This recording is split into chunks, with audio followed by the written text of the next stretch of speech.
I don't remember a day where there hasn't been a party here. I don't know how Brazilians get anything done. It's infuriating. Tomorrow I'll be working. It'll be 2 p.m. here. Like, is that a samba? That's a samba parade. So it's Monday, guys. You can't open with a samba. Anywho, coming in hot today, talking about Israel versus Palestine. Just some light stuff. It's about time the world heard what Raisin Bread has to say. Right. About, like, we're both clearly got a lot of skin in the game. Yes, got all to play for here. So let's see. I'm a notorious. It's everyone always wants to know what I think because I am a notorious hater of Jews. Everyone knows that. But in a plot twist, I also hate. You can't laugh, Ben. Don't laugh. Remember, you're not allowed to laugh. I also hate. Sorry. You're not allowed to laugh. Yeah. I also hate Muslims, especially my family. That's probably those are the Muslims I hate the most, actually. So no, in all seriousness, Ben and I have stayed out of this for a reason. However, we noticed some interesting things outside of the conflict, and more so people's reaction to the conflict that we thought were interesting and worth talking about. Most notably, the rise. Well, there's a couple of things. For those who are sort of politically savvy, the neocons are back. The neocons are back. And you might ask yourself, what do you mean? They are back. I mean, if anyone who watched the Republican debate was this past week, and I saw a tweet from Ann Coulter. Shout out to you, Ann, big fan. I remember her tweeting, in this Republican debate, we've heard calls to war against Russia, Iran, Syria, and China, and most of the presidential candidates feel this way. This is insane. Ann Coulter thinks you're insane. If Ann Coulter thinks you're insane, there's a real problem. Because she does genuinely seem to have her finger on the pulse of what she's good at. What she does. She's good at what she does. But she's one of Say those what you will people. about Ann. She's good at what she does. Well, for me, it was because she published the book In Trump We Trust. And it was like, and she was saying, I don't want to say before anyone else, because I'm sure there were people, but before anyone else. She got publicly laughed at. I am saying, she got publicly laughed at on Bill Maher for saying Trump is the most likely candidate to win in 2016. Right.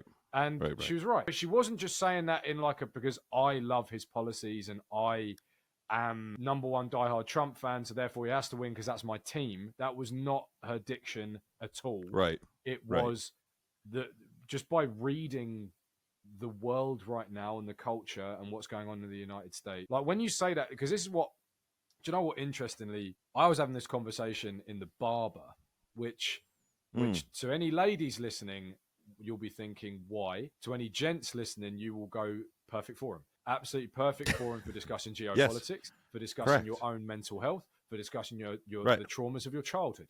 There's no better time than when somebody has a cutthroat razor to the back of your neck, cleaning up your neckline. To discuss, let's really put him under pressure and see if we can get any jerky movements. Bringing up Israel and Palestine with my devout Muslim barber. Let's see how that goes. And it was a fascinating conversation because what transpired was we're sitting there opining that we all know, and again we don't know. I say again because we talk about it on Raisin Bread a lot about this idea that look, we don't know what it is, but something is afoot. And so what the conversation that I've been having recently around the whole conflict is, well, we know that someone out there who's not us and is in no way closely linked to us stands to gain a lot from other people paying with their flesh and blood. That is so obviously what we're staring down the barrel of, which is why it's so terrifying when you have presidential candidates on a stage geeing it up, because I use the analogy of sport a lot with particularly proxy wars like this, how we watch this on the television and we go, oh, who's going well today? Oh, Israel's had a good day today. Okay. And then the next day we go, oh, Hamas has come back with a big one. Oh, what was it? What was it today? What a play. What was it today? A school. What a play. Yeah, what a play. Yeah. What a play. All tactical, took out the internet. Nice. Yeah. And it's just, so, and that's how we watch it. And that's how we consume this stuff. And we forget that there are real human beings. And I don't know why, of course, we're going to forget. But there is a little bit of me that is still a little bit surprised, because you would have thought, like, well, now that we're in the age of the people that are being affected by this in real time having TikTok accounts and the ability to live stream their demise, you would have thought that would have hit home a little bit more. Right. Because, like, for example, because it's the narrative and the story. And sorry, Baz, I'll let you come in because I really want to hear what you have to say. You're fine. Like, the last film that really hit me was 1917. Like, the last film that had me blubbing like a child was 1917, because I remember saying this to my dad when we went to see it, and he went, "How come that got you so much?" And I was like, "I'll tell you why, Dad. Because that character being portrayed is supposed to be younger than me, and I've just watched, because of the way the film's cut, spoiler alert, 2 days of his life, and I know, because I've read history books, that he will have experienced that for 4 or 5 or 6 months at a time, and there's a very high chance he never came home." And that stress that film induces with the gunshots and the single take, and you're following his perspective the whole way through. And I remember thinking, I would crumble. I would absolutely crumble. Yeah. And that's 2 days, and I would crumble. Yeah. And he was exposed to that for months at a time. And now I'm sitting there going, like, and that was with a bayonet. And now we have Reaper drones and literal killer robots. This is why, like, literal killer robot. This is why I found the debate on. This is why I found the debate on I think it was Thursday this week, the Republican national debate. Why I found it so disturbing. I mean, someone called Nikki Haley Dick Cheney in high heels, and that's precisely what she is, right? As if the Americans have simply forgotten. Hey, remember that war we waged in Afghanistan? That war we waged in Iraq? You know how U.S. officials still have really to go. Well. They went so well. We're good at war in America. We're very good at it. We didn't ask you guys, hey, how did Afghanistan go? We didn't think about checking in with you guys to see, you know, how that might turn out for us. We just went in. And yeah, it's incredible to me that these people are so hawkish. It's incredible to me that they think they can take advantage of the American people's, I want to say, just memory, I guess, as if we've all forgotten. Ben, and I think a lot of people can guess this as a take from us. Ben and I don't really have much to contribute on the geopolitical side. We do have some thoughts on the warmongering and, more importantly, the sort of cultural component. Ben and I have chatted throughout the week, as we are oft want to do, and we've noticed some disturbing things amongst, you know, people on the right whom I think we both thought were going to be champions of certain ideas, specifically in this case, champions for free speech. One of the biggest reasons why Ben and I started this show is because we're big believers in the First Amendment. If I was a part of the ACLU when they were still good, because they're crazy now, I would happily defend a Nazi. I would happily defend a Ku Klux Klan member. Not because I believed or agreed with those people. I obviously don't. However, I may not believe in what they say, but I believe in their right to say it, and will die defending their right to say it. And I know that disturbs a lot of people, but it is what it is. And what I've noticed recently, and I love to hear your take on this, Ben, is, and I wonder if it's the same over there in Britain, there's been a weird shift from people. There are those whom I've watched the past decade make their careers off of defending free speech, who now suddenly believe in cancellation of people, whom believe that people shouldn't be allowed to work, whom believe that people, you know, if you're a student at Harvard, right? That's what happened this a couple weeks ago. If you're a Harvard student and you make a mistake, or you sign a petition to Israel, Morgan Stanley can revoke your job offer. There are people who think that now on the right, and I'd always thought that the right was going to defend it, and it's incredible, because these are the same people who maligned. And I'm sorry, I'll land, Ben. I'm so sorry, because this really upsets me. It really upsets me. Then go. They're people who maligned and bemoaned, you know, the sort of the fragility of either people who were LGBTQ or African American, and their sort of cries for, you know, safe words or safe spaces. And those same people have sort of turned on a dime and made the argument that, well, no, we do have to, we may not protect the feelings of those people, but we do need to protect the feelings of American Jews. And look, I'm not trying to point out a particular bias. My point is, if you focus on safetyism, you crumble, man. You lose. As soon as you focus on safetyism and language, wow, do you Well, lose out on a lot? Milton Friedman, if you prioritize safety over liberty, you'll end up with neither. Like, Boom. There you go. right. And that's exactly it, because it's like I'm sitting there going, no. Why is the Prime Minister of the United Kingdom flying any flag except the Union flag at number 10 Downing Street? Right. I don't actually care that it's Israeli. I care that it's not British. And like and I don't at the moment in this particular instance, I don't mean that in some kind of Little England and God Save the King mantra. I mean that in like, no, you're the Prime Minister of Great Britain. Right. So fly the British flag. Like I don't you weren't elected on your on how you're going to manage Israel versus Palestine. You were elected on what? Well, this Prime Minister wasn't elected, but the party was elected in order to govern the United Kingdom. What does this have to do with governing the United Kingdom? And this is kind of what I'd say if I can, which I can't, but I'm going to anyway. Freedom of speech is like anyone who is taking this conflict into their own community in the Western world. I really hate to sound like full tinfoil hat. You are literally playing their game. You are playing the game they want you to play, which is, and because this is where, like, when we say we don't know what it is, but something's afoot, it's like, okay, what is this latest distraction technique? And I know this sounds so conspiratorial, but it's like, I really didn't used to be this way. I don't know what, I know COVID. Neither did I. Right. Yeah. I know COVID for me was a big catalyst, but it's like it all just lines up a little bit too perfectly that we had this virus, and then neatly within weeks of each other, 4 major companies coming up with a vaccine for it. And then suddenly that kind of goes away because on this season of what the fuck's going on in the world, Russia's just walked into Ukraine. Okay, so now that's it. And then we're going like, cool, this is dragging on a bit.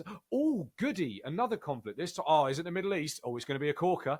And then and now we're watching that. And it's so like, is nobody out there besides Baz and I sitting there going like, this all seems very neatly packaged. Right. And it all, even if the conflicts are genuine, even if it's not puppeteers saying, right now, you guys start that war over there, now this one over here. The coverage of it, at least, and the media portrayals and the subsequent media diet and what people are consuming about it, because like in the UK, we're recording this on Remembrance Sunday, which is November the 12th, and so yesterday was Armistice Day, November the 11th, big day in the UK, and so it's the UK's Veterans Day, and there was also a pro-Palestine march scheduled in London.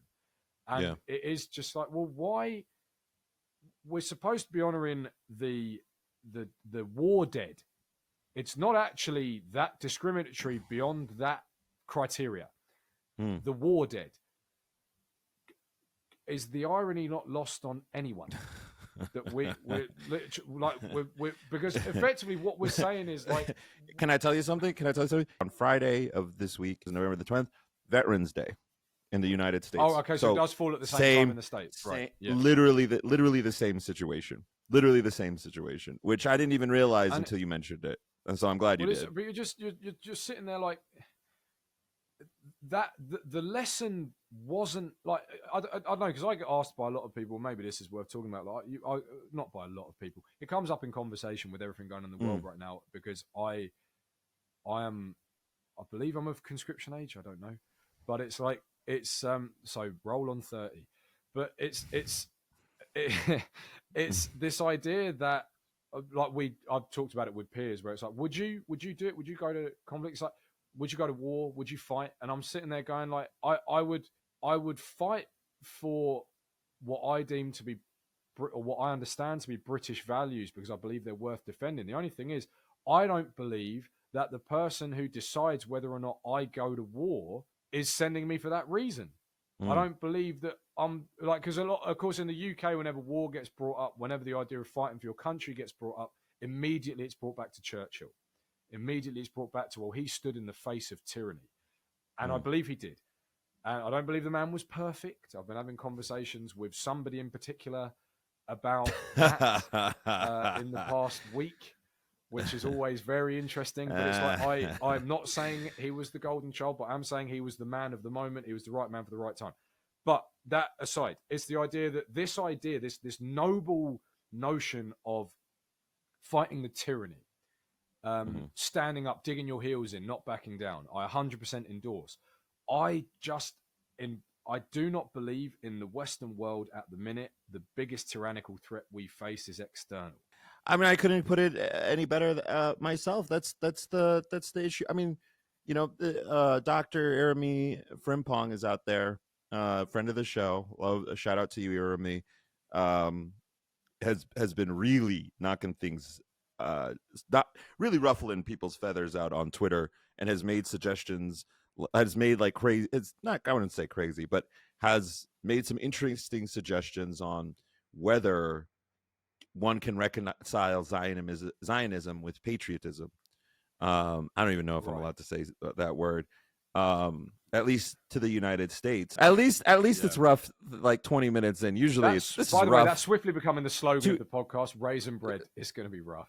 Like that. It's gonna be a long haul, boys. Get your gear. Okay. Just when you think you've hit rock bottom, get out your gear. We're going spelunking for sure. But that's raisin bread. Yeah, just when you thought you hit rock bottom. No, but in all seriousness, I look, my want is to defend the states, right? Like that's my interest. I should say that. Let me rephrase that. My interests are in the states and what's best for the states. And also, I don't like seeing people die. I'm old fashioned. I don't really like death, needless death. Yeah. And remember when that used to be left wing? Do you remember that? I know. When that used to, like, the whole anti-war thing, wearing, peace and love. Do you remember? Honestly, man, it's not even. It's just war is bad for business. I mean, and plus, I'm tired of seeing poor. But it's just like, I feel like this. It's just overwhelming, and I feel like I need to just bleed the valve. Yeah. It's not me going like, wake up, sheeple. I really don't want it to be that because that's the only good joke John Oliver's got left is the whole wake up, sheeple line, because he is. Right. It's very funny because like you can get too conspiratorial too quick, but it's like the amount of proxy wars that we've had in our lifetime, and we're not old, where we've gone like, wow, it turns out in hindsight we didn't have all the information and that we might have been duped. Why do we think this is any different? Someone somewhere stands to gain a lot of money and a lot of power that we won't see any bit of. So why are we so quick to endorse one side? And I really don't care which side, because I'm of the disposition now where it's, well, no, tell me more. Before you ask me to hang my hat, please tell me more. I want to know, or hop down off the fence. Can you please tell me more about your position and how you got there and what you know? Because it's like, but the problem is now that even if you ask that question, Ben, you're getting this pushback that's purely emotional, and like, especially if you're on the right, things are not looking good. If you're on the right, you need to sort of take a deep, hard look at the candidates running and wonder, are any of these people really good? I mean, I loathe Vivek Ramaswamy. I loathe the man, but to his credit, he was the only one who took. Yeah, I'm not a big fan, but he's the only one who took a stance against, conflict involving ourselves in conflict in Israel versus Palestine. The rest of these people are just Nikki Haley ready to go. Also, Nikki Haley, shut the fuck up. Seriously, like you're not doing anything for women. I mean this in a kind of tongue-in-cheek way, but as with every joke, there is a seed of truth. Otherwise, it doesn't work. To the likes of Nikki Haley and the other warmongers, you first. Like you exactly. You don you don the flak jacket. You be first over the top. Yeah. like Do basic you training. go first, like genuinely, Yeah. because do you know what this is for me? It's something of a universal. Like when Klaus Schwab's saying "eat the bugs," you first, Klaus. You put down the filet Yeah. mignon and you pick up the crickets. You do it, I'll do it. How about that? Like rather than because but it's the same with this, where it's just like, oh yeah, because we need to get involved. We need to intervene. We need to get involved. We need to get American boots on the ground. Who's we exactly? Right. Right. Who's we? Right. Because it's not you. Right. And what in that same vein, just stop canceling kids. Stop canceling people just because they don't agree with you. You were the party that was supposed to not do that. You were the people. You were supposed to be the rational people. But I guess. Yeah, all you had. You were so close. And by the way, there are those who watch politics very closely. You're going to say, no, they've always been into cancellation. I know, but this could have been a great opportunity to publicly display before the next election, which is coming around real soon. That hey, really sharp. No, right. We're the ones who are going to defend reason. We're not going to let people lose their jobs just because they don't agree with us. We don't think this notion that, just because someone disagrees with me, they're evil. We disavow that, but you didn't do it. And you've lost people like me for sure. I've got no one come next election. I literally have no one. I don't know who to, I don't know. I got no one. And interestingly enough, the election in the UK is also next year, our general election. Of course, yeah. And again, we're sitting there like I'm sitting here, and I know I'm not alone amongst my peers. Where it's just like, well, what do I do? Because it's just like I don't believe. I'm so conflicted because I don't believe abstaining is the answer. I don't believe avoiding and declining to vote is the answer. Because, but then I also, like you say, I don't feel represented. Because every single one of the candidates, every single one of the party leaders, and it seems to be the same in America, which is so bizarre, is far more, apart from, it has to be said, Vivek, he is the only one where he's talking about Americans. He's I love him, but he's the only good choice on this. Like out of all of them, he's the only choice in my view. It's like. Well, no, but it's the same in the UK because it's like, why am I hearing you talk about the British person last? Like, why are they the last thing on your list? Why is everything else like, well, here's what we're going to do with foreign policy. Here's what we're going to do about small boats. Here's what we're going to do about immigration. It's like, okay, immigration, you're getting onto the borderline because you're justifying that on the grounds of looking out for the native population, or the incumbent population is actually a better way of putting it. But it's like, why they're not? I'm not hearing it. I'm hearing environmentalism. Yeah, fine, whatever. I'm hearing when like it's the idea that when you look at it, and when I speak to people, and they always have the same response. It's like, well, you sit there, and in the UK, so in the UK we experienced a sort of peak pre-COVID. Fuel was around £1.30 a litre. So what's that? Let's do that real quick. Yeah, what is that in real money? Yeah, let's check real quick. 1.1 times 4.5. So about $5 a gallon, which is obviously expensive by American standards, but that was pretty. That's actually pretty low for you guys. Yeah. And then in COVID we had probably about $1.60 times 4.5, so it went up to about $7.20 for a gallon, and then that, which is obviously expensive, and then no, I'm doing that wrong. It would have been about $9 a gallon. In fact, and the highest it got to was around $12 a gallon during COVID. And now it's back to about, it's sitting around $8 a gallon. But because it's no longer 12, so many people are sitting there going like, it's not even spoken about anymore. When it's like, guys, 5 minutes ago, it was getting on for half that. It was getting on for like, or 5.8 that price.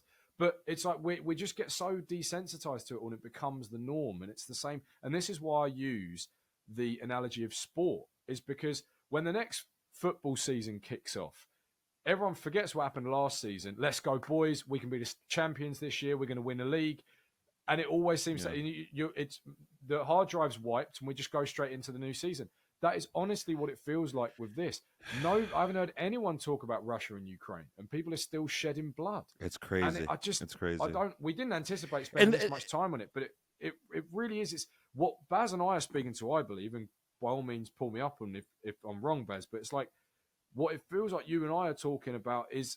Can we basically, if we had to summarize this whole, what has it been, 28 minutes on this? it's been longer. It's been longer. right, but it's like it's. Can we zoom out for a second and remember what Let's it pause. is we're talking about?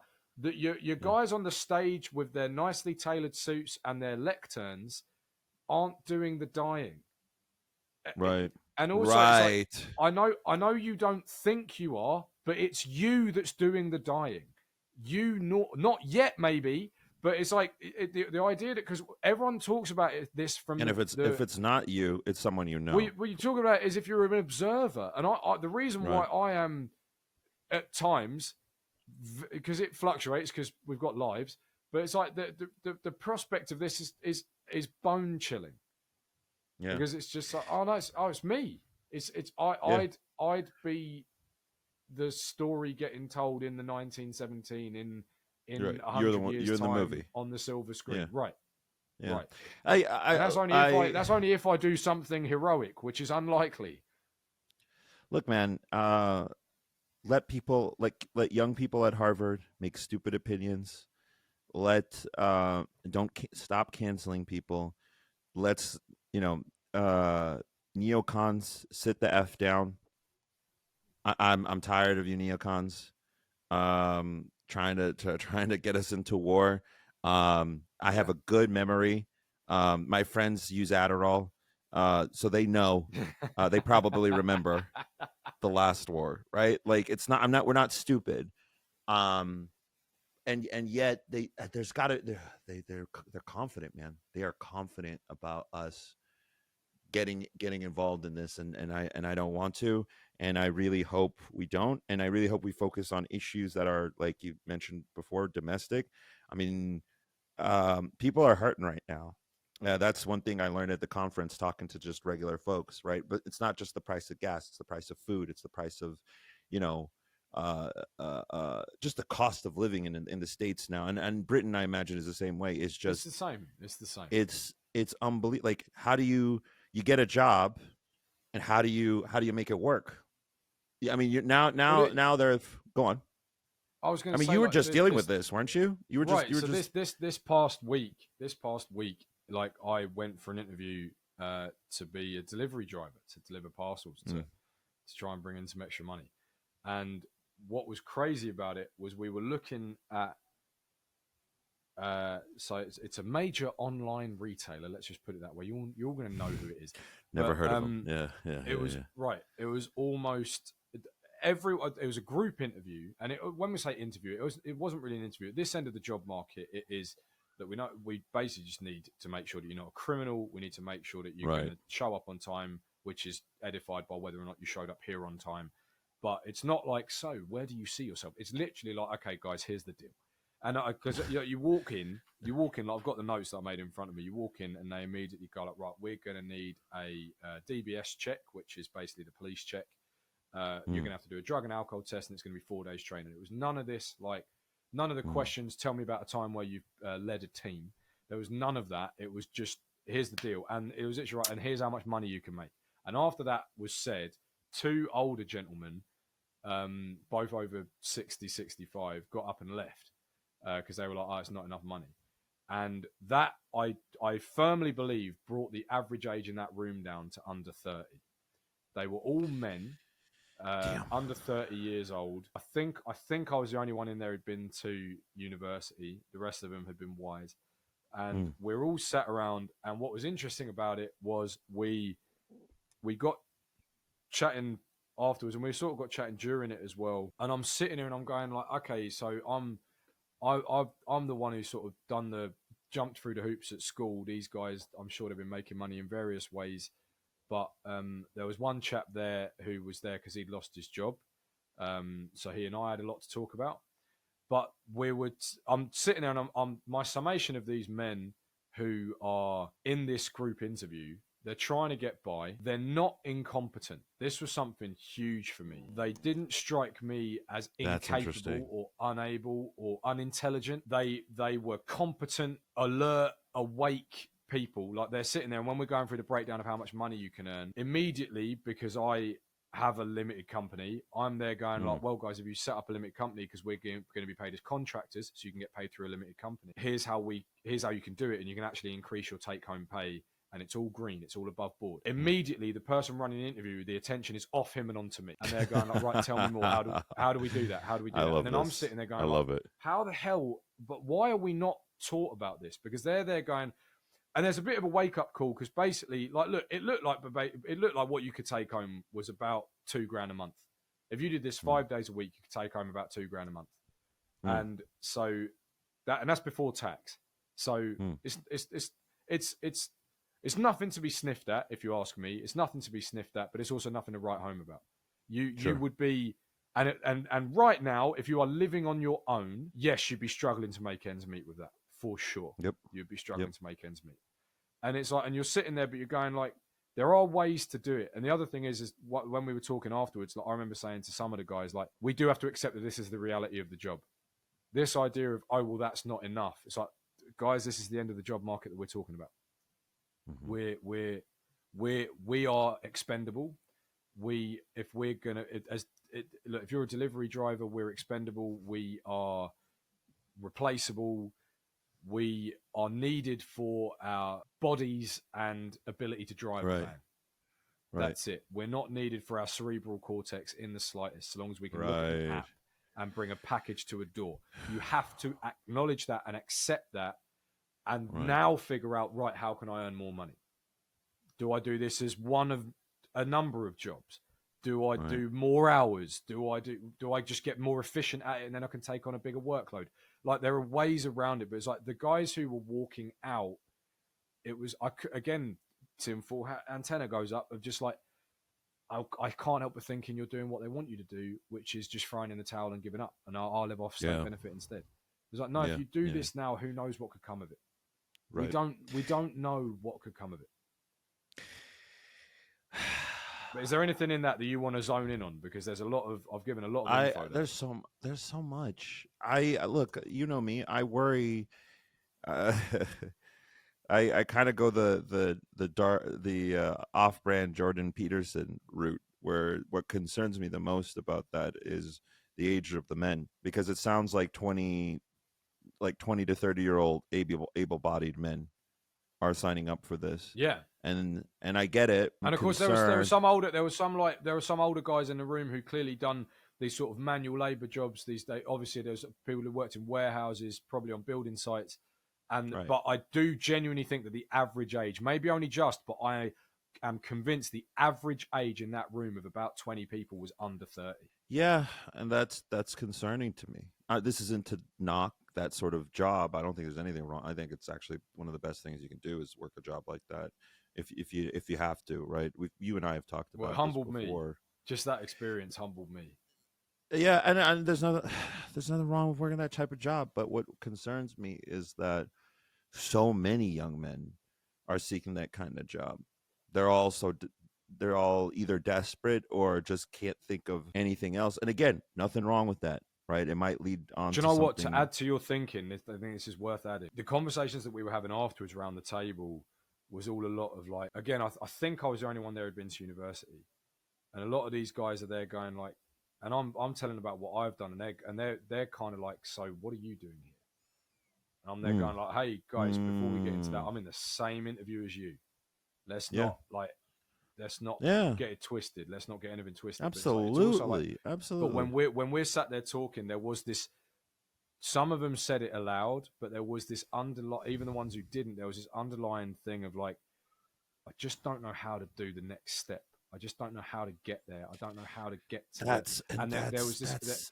And there was this, like when they were going through the money breakdown, because of course they entice you with a very attractive weekly wage, and then they go, and then you find out when you get there, but that doesn't include hiring the van, that doesn't include filling the van, that doesn't include getting yourself to work, and it's whittling down that wage, and a lot of people were getting mad.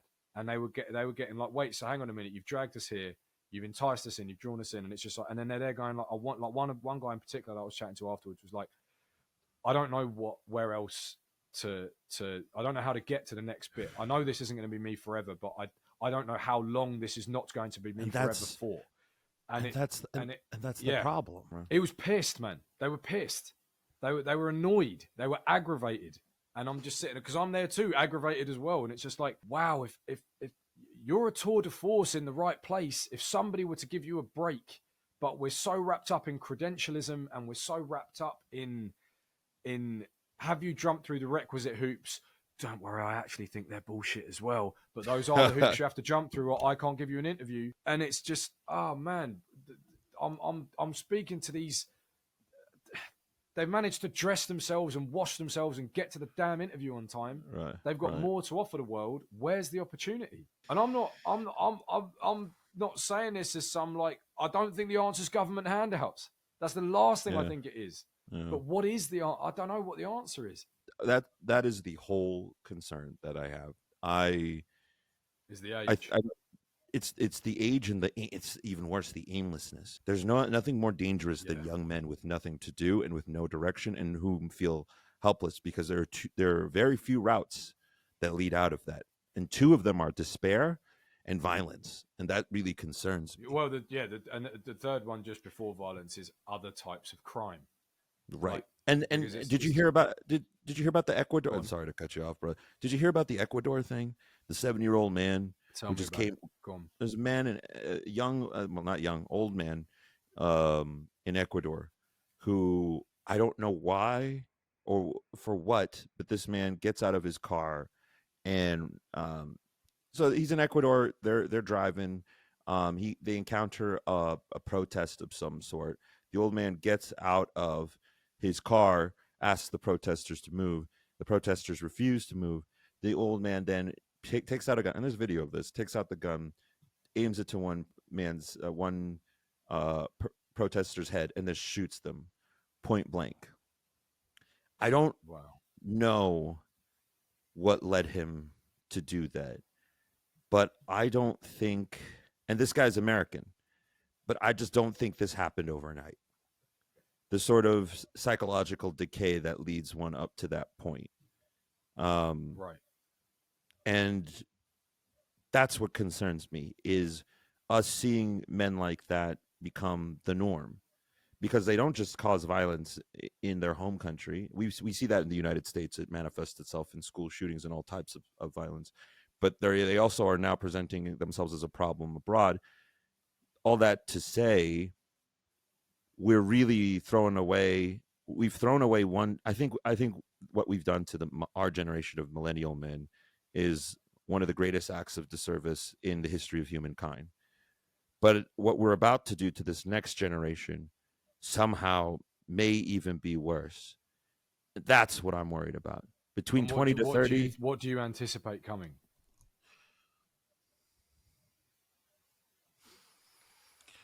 The same thing that always comes, war. It may not come today, it might not come tomorrow, but in 10 to 20 years, because that's how long it takes for these things to manifest themselves. And we're already beginning to see the manifestations already. It's some sort of violence. And the problem is, when you point to that sort of violence, people don't take you seriously. They think you're a fearmonger. I have nothing to gain from this. It's connecting the dots that where it's like, no, but it could. And this is where you and I talk about, like, interestingly on this subject, you and I were talking earlier in the week about Sydney Watson, who we both enjoy on trigonometry. Shout out to you, Sid. One of the most salient, because I enjoy her content a lot. And I did, one of the points that she made, and what she talked about, the vacuum left by Jordan Peterson when he felt ill. And I think that was a very, very salient point. That's because a very good point. she opined that that's when we saw Andrew Tate come into the limelight. Because these men were kind of starving for something. They didn't know what to do. It's like, interestingly enough, like just watching this now, and I know like our regular viewer will know that this happens a lot on Raising Bread. We end up talking about the dating scene, and we end up talking about intersexual relationships and intersexual politics. Is talk, because that's obviously a lot of what Sydney Watson covers as well. But it's like I was watching Austin Dunham, who is a fitness influencer, calisthenics guy, but is also now getting into more of this kind of, I wouldn't say red pill, but getting into the kind of dating commentary and talking about his experiences. And one of the videos that I saw in his shorts, literally just before we started recording, was him talking about how you need to view any woman in your life as replaceable and expendable, and that they don't, because then you won't, I'm guessing the sort of ethos of what you're saying is because then you won't compromise on your principles or compromise on yourself, because you'll always know that you can go get another one. And I like when I'm listening to that, because one of the things that he said was, I've dated enough women to know that there are enough good, and this is a quote from him, I've dated enough women to know that there are enough good, genuine, feminine women out there. Now, well, thank God. Let's dispense with our various. But let's dispense with our various opinions on those criteria for what he's clearly identifying as a desirable woman. My question to him would be, and I mean this as genuinely as a question, well then why did the relationships with those women end? Like if they were good, genuine, feminine women, which you've clearly, by identifying those three things, you're identifying those are three characteristics you want. Why did they end? Like, could it be because you only ever saw them as replaceable and expendable? What if you imbued one of them as irreplaceable and therefore gave her your effort and your time? And I know that, you know, the fresh and fit fanboys out there will be there going like, oh, you simp. But it's like, it's positive up to a point, because it's I understand the premise of preserving your own self-esteem. But and the reason I'm not coming at Austin, I love his content. But it's like what I am doing is he from my observation has transitioned into this sort of commentary quite recently, and it's interesting hearing his take. And I don't think he's alone in having this take, which is why I'm using this as an example and a bedrock for this discussion.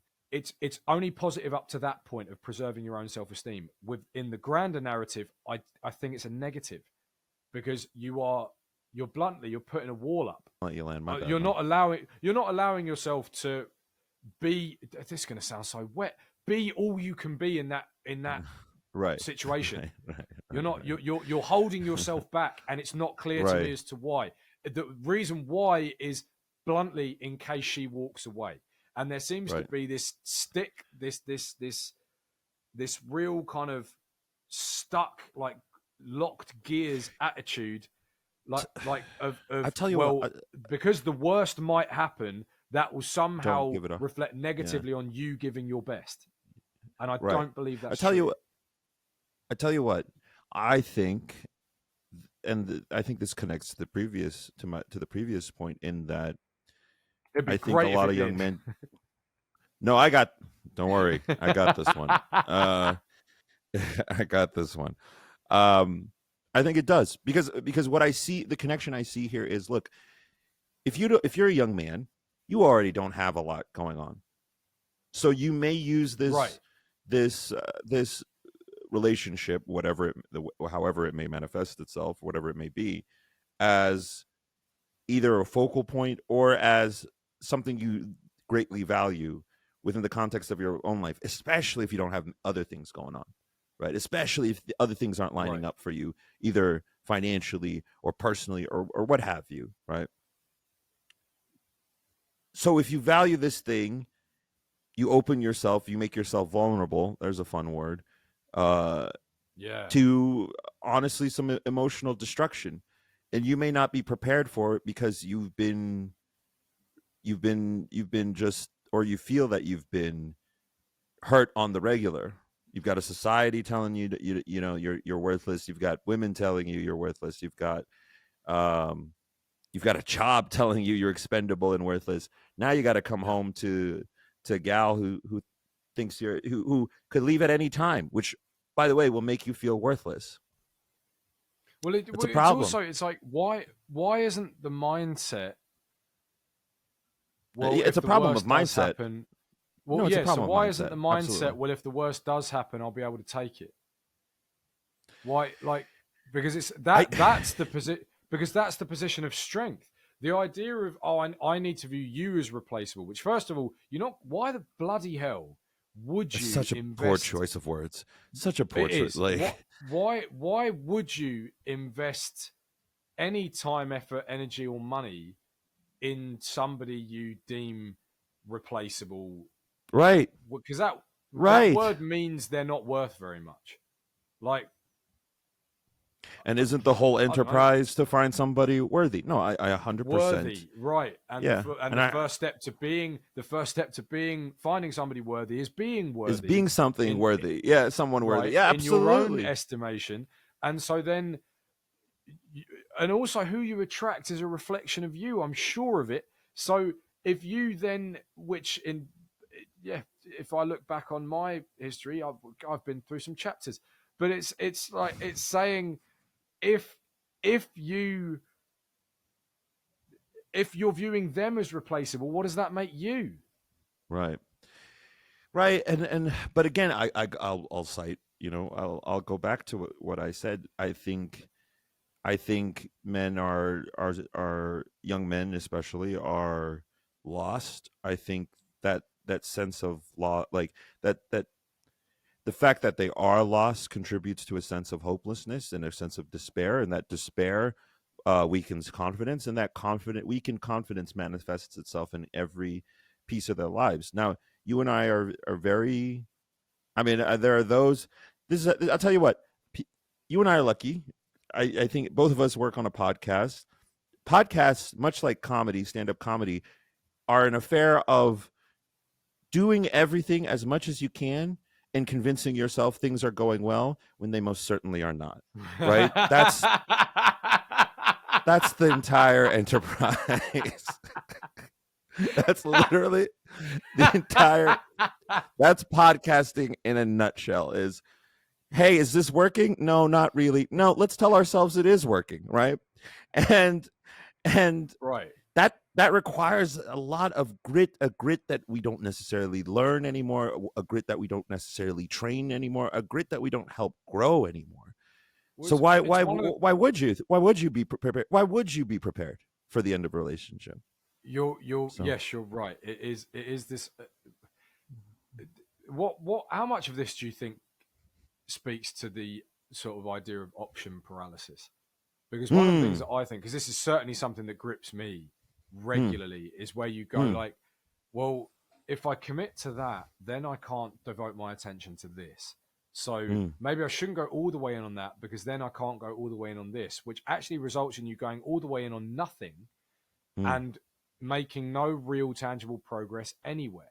Now, there you could market yourself as a Renaissance man, and the idea that you have multiple skill sets, hmm and that helps if you're exceptional in one, or better yet, all of them. That's also very rare and unusual. So it's like this idea of, we talked about this on the previous episode, and it is the ever burning question of, well, how do I know when it's time to divert my attention when right. I haven't got the reward? Because, for example, in comedy, in particular, one of the things that I loved about it was the idea that when you had a bad gig, that was a good thing, Yeah. because You you still had learned. increased Oh, but okay. We're you cooking. increased your exposure. Like, I remember the first time Hmm. that I literally wept after a spot. It was my first ever 15-minute spot. I lost the audience after 2 minutes, and I spent 13 minutes getting really hot. Like, really, Yeah. it was December, and I was so hot on that Right. stage.